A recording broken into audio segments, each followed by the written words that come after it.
आज की पहली और बड़ी खबर की बात करें तो सरकार ने किया किसानों की कर्ज माफी का ऐलान। केंद्र सरकार हो या फिर राज्य सरकार, लोगों के हित को ध्यान में रखते हुए कई तरह के जन कल्याणकारी योजनाएं चलाती है। योजनाएं बनाते समय सरकार का फोकस इस बात पर रहता है कि इससे अधिक संख्या में लोग लाभान्वित हो सके। सरकार ने कुछ ऐसी ही योजनाएं देश के अन्नदाता यानी किसानों के लिए भी शुरू की है। दरअसल देश का एक राज्य ऐसा जिसने किसानों के कर्ज माफी की घोषणा कर दी है। दरअसल झारखंड सरकार ने घोषणा की है कि सरकार इस बार किसानों का कर्ज माफ करने जा रही है। राज्य के जो किसान सरकार की किसान कर्ज माफी योजना लाभ उठाना चाहते हैं, उनको पहले किसानी कर्ज माफी सूची में अपना नाम चेक करना होगा। अगर लिस्ट में अपना नाम है तो फिर आप इस योजना का लाभ उठा सकते हैं।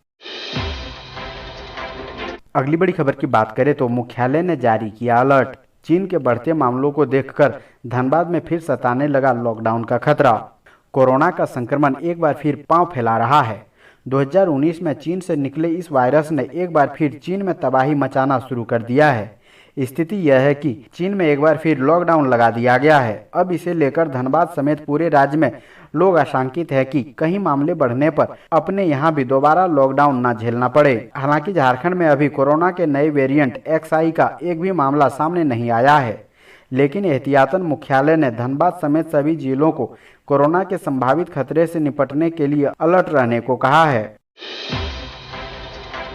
अगली बड़ी खबर की बात करें तो झारखंड के गरीबों को सम्मान। 41.42 लाख धोती, लुंगी, साड़ी वितरित, 64 लाख परिवारों को मिलेगा लाभ। मुख्यमंत्री हेमंत सोरेन की पहल पर शुरू हुआ सोना सोबरन धोती साड़ी योजना का असर दिखने लगा है। जरूरतमंदों के बीच महज 10 रुपए में धोती, साड़ी या लुंगी दी जा रही है। इस योजना के बाद 2 गज कपड़े के लिए तरसने वाले गरीब तबके के चेहरे पर खुशी देखते बन रही है। योजना शुरू होने के बाद से अब तक 41,42,745 धोती, साड़ी, लुंगी का वितरण कर दिया गया है। सोना सोबरन धोती साड़ी योजना के लिए सरकार ने 500 करोड़ रुपए का प्रावधान किया है। लाभुकों को साल में 2 बार इस योजना के तहत 10 रुपए में धोती, लुंगी, साड़ी दिया जा रहा है। राज्य के 57.11 लाख परिवार को योजना के तहत लाभान्वित करने का लक्ष्य है। अब तक 56,49,817 योग्य लाभुकों को योजना से आच्छादित किया जा चुका है।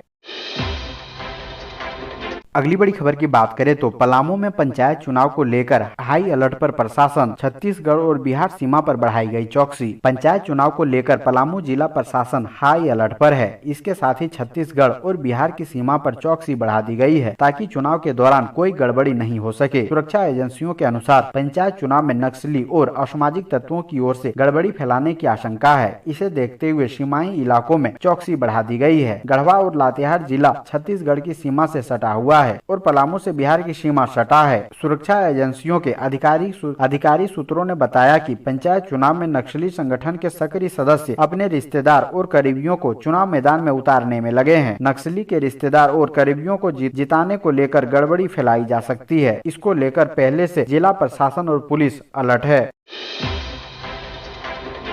अगली बड़ी खबर की बात करें तो सरयू राय के खिलाफ न्यायिक प्रक्रिया का सहारा लेंगे बन्ना गुप्ता। कहा, मैं खुद को मंत्री नहीं सामाजिक कार्यकर्ता मानता हूं। निर्दलीय विधायक सरयू राय और स्वास्थ्य मंत्री बन्ना गुप्ता के बीच कोविड प्रोत्साहन राशि मामला थमने का नाम नहीं ले रहा है। सरयू राय ने सीएम को दोबारा पत्र लिखकर दावा किया है कि मंत्री बन्ना गुप्ता ने पद का दुरुपयोग कर अपात्र स्वास्थ्य कर्मियों के नाम कोविड प्रोत्साहन राशि जारी करने का आदेश दिया है। उनके कहने पर 60 में से 54 कर्मियों के खाते में प्रोत्साहन राशि दी जा चुकी है। लिहाजा मंत्री को बर्खास्त कर मुकदमा चलाया जाना चाहिए। इस पर मंत्री बन्ना गुप्ता ने सरयू राय का नाम लिए बगैर कहा कि वो न्यायिक प्रक्रिया का सहारा लेंगे। उन्होंने संविधान पर भरोसा जताते हुए कहा कि न्यायिक प्रक्रिया में जाते ही जनता के बीच सारी बातें परत दर परत खुल जाएगी। आपको बता दें कि न्यायिक प्रक्रिया में जाने वाली बात कहने से पहले मंत्री बन्ना गुप्ता ने नैतिकता पर अपनी राय व्यक्त की। उन्होंने कहा कि अगर मेरी अंतरात्मा ने कह दिया कि मैं पद का दुरुपयोग किया है तो मैं एक पल गंवाए बिना मंत्री पद छोड़ दूंगा।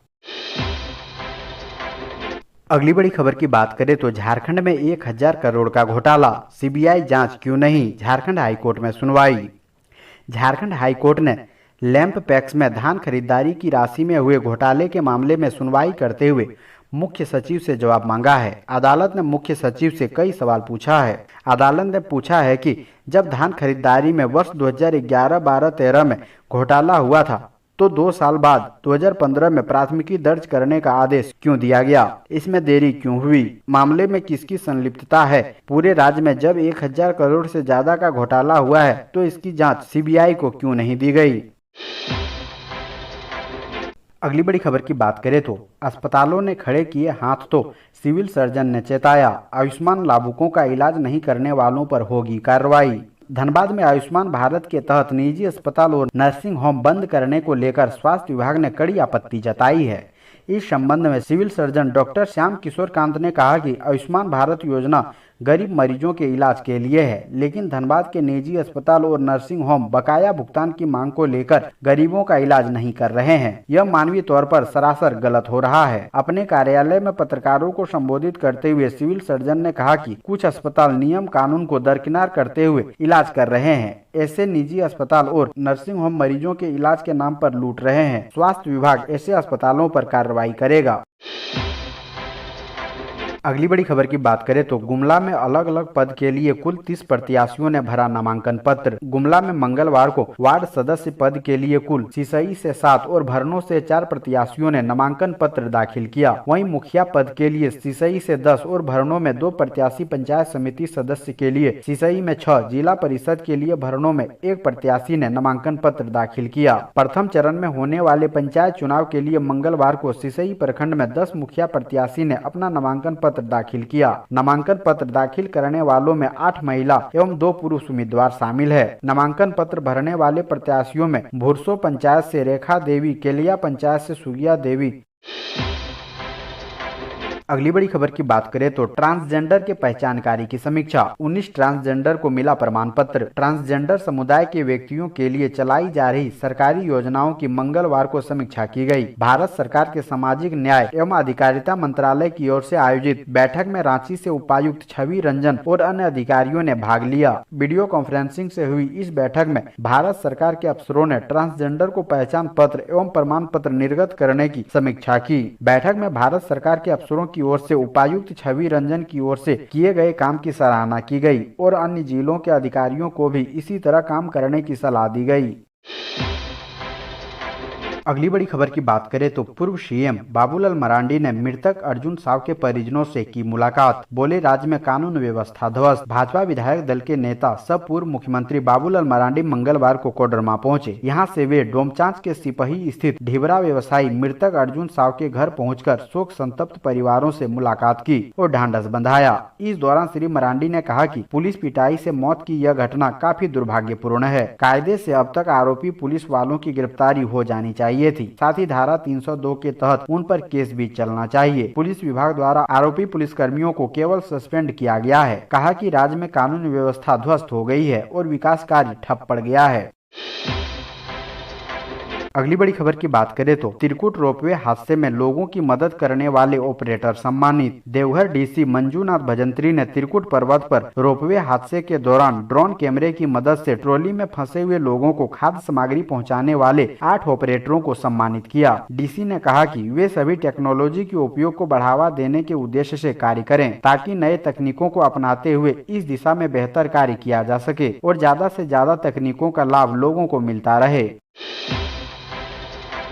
अगली बड़ी खबर की बात करें तो नेतरहाट फील्ड फायरिंग रेंज रद्द करने की मांग। 21 अप्रैल से शुरू होगी पदयात्रा। नेतरहाट फील्ड फायरिंग रेंज रद्द करने के लिए केंद्रीय जनसंघर्ष समिति लातेहार एवं गुमला ने 21 अप्रैल से टुटवा पानी गुमला से 25 अप्रैल तक रांची स्थित राजभवन तक पदयात्रा करने का निर्णय लिया है। पदयात्रा को आंदोलन के सबसे बुजुर्ग साथी इमानुएल मगदली कुजूर, ओमनिक मिंज, मोहम्मद खाजो मिंज खान, बलराम प्रसाद साहू, रमेश प्रसाद जायसवाल झंडा दिखाकर रवाना करेंगे। 21 अप्रैल को पदयात्रा सुबह 7 बजे से शुरू होगी। 25 अप्रैल को राजभवन के समक्ष धरना दिया जाएगा और राज्यपाल को ज्ञापन दिया जाएगा। अगली बड़ी खबर की बात करें तो श्रावणी मेला से पूर्व पुलिस ने रैप के साथ किया फ्लैग मार्च। श्रावणी मेला की तैयारी में जिला प्रशासन अभी से जुट गया है। देवघर पुलिस की टीम ने जमशेदपुर से आई रैप की कंपनी के साथ मंगलवार की शाम शहर में फ्लैग मार्च किया। इस दौरान संयुक्त टीम ने पूरे शहर का करीब से मुआयना किया। इस फ्लैग मार्च का मुख्य उद्देश्य था कि भीड़ को कैसे नियंत्रण करना है, यहाँ के संवेदनशील इलाके कौन कौन से हैं, यहाँ की विधि व्यवस्था का अध्ययन किया जाए। लोगों को संदेश दिया कि वे पूरी तरह से सुरक्षित और पुलिस पुलिस उनकी सेवा में तत्पर है और सामाजिक तत्वों को भी ये संदेश दिया कि कुछ भी गड़बड़ी की तो पुलिस सख्ती से निपटेगी। अगली बड़ी खबर की बात करें तो हेमंत सोरेन सरकार छोटे उद्यमियों को देगी 23 करोड़। जानिए किस काम के लिए मिलेंगे रुपये। केंद्र और राज्य सरकार के संयुक्त प्रयास से शुरू हो रहे वन डिस्ट्रिक्ट वन प्रोडक्ट यानी एक जिला एक उत्पाद कार्यक्रम के तहत विभिन्न जिलों के लिए चयनित उत्पादों में राज्य सरकार फिलहाल संशोधन के लिए तैयार नहीं है। इस संदर्भ में केंद्रीय मंत्रालय ने कई जिलों में एक जैसे उत्पाद के आधार पर कुछ उत्पादों को बदलने के सुझाव दिए थे। मुख्य सचिव की अध्यक्षता में आयोजित हाई पावर कमेटी ने फिलहाल उन्हीं उत्पादों पर फोकस करने का निर्णय लिया है जो पहले से चयनित है और जिनके लिए जिलों में प्रशासनिक तैयारियां पूरी हो चुकी है। कमेटी ने विभिन्न माध्यमों से प्राप्त 634 लाभुकों के प्रस्ताव को स्वीकृति दी, जबकि 250 के करीब आवेदन अस्वीकृत कर दिए गए। प्राथमिक चरण में इन लाभुकों को बीज और छोटे उपकरणों की खरीद के लिए 2.25 करोड़ रुपए दिए जाएंगे। अगली बड़ी खबर की बात करें तो झारखंड में बढ़ते तापमान को लेकर कृषि वैज्ञानिकों की सलाह, जल्द करें गेहूं की कटाई, जानवरों को धूप से बचाएं। झारखंड में लगातार धूप तेज हो रही है, तापमान बढ़ता जा रहा है। ऐसे में किसानों को खेती में परेशानी हो रही है, साथ ही कड़ी धूप के कारण मवेशियों को भी लू लगने का खतरा पैदा हो गया है। ऐसे में राज्य के कृषि वैज्ञानिकों ने किसानों के लिए कृषि सलाह जारी किया है। वैज्ञानिकों ने रबी फसल से लेकर गर्मा फसल और सब्जियों की खेती को लेकर सलाह जारी किया है। साथ ही मवेशियों से संबंधित सलाह भी दिया गया है। इस सलाह का पालन करके किसान गर्मी से होने वाले नुकसान से खुद को बचा सकते हैं। फिलहाल गेहूं के काटने का समय चल रहा है, इसे लेकर वैज्ञानिकों ने कहा है कि जल्द से जल्द गेहूं कटाई करें, वरना गेहूं के दाने खेत में ही झड़ने लगेंगे। अगली बड़ी खबर की बात करें तो सदर अस्पताल में शुद्ध पेयजल नसीब नहीं, दर दर भटक रहे मरीज व स्वजन। जामताड़ा सदर अस्पताल जामताड़ा में पेयजल के लिए मरीजों व उनके परिवारों के साथ दूर दराज से आए लोगों को दर दर भटकना पड़ रहा है। जिला अस्पताल में 2 हैंडपंप और 5 RO मशीन खराब है। इससे मरीज के तमीरदार बोतल बंद पानी खरीद कर पीने को मजबूर है। यहाँ इलाज कराने आने वाले बताते हैं कि सामान्य OPD के समीप वेटिंग हॉल में, ड्रेसिंग कक्ष में, इमरजेंसी वार्ड, महिला पुरुष वार्ड के समीप में लगा RO खराब है, इसमें पानी नहीं आता है। उमस भरी गर्मी में लोगों को प्यास बुझाने के लिए बोतल बंद पानी खरीद कर पीना पड़ रहा है। इसके लिए लोगों को बाहर जाना पड़ता है।